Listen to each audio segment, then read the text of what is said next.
ഇടയന്റെ ഹൃദയത്തിൽ നിറഞ്ഞോരീണം ഒരു മുളം തണ്ടിലൂടൊഴുകി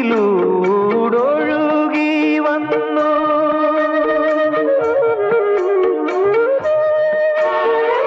ഇടയന്റെ ഹൃദയത്തിൽ നിറഞ്ഞ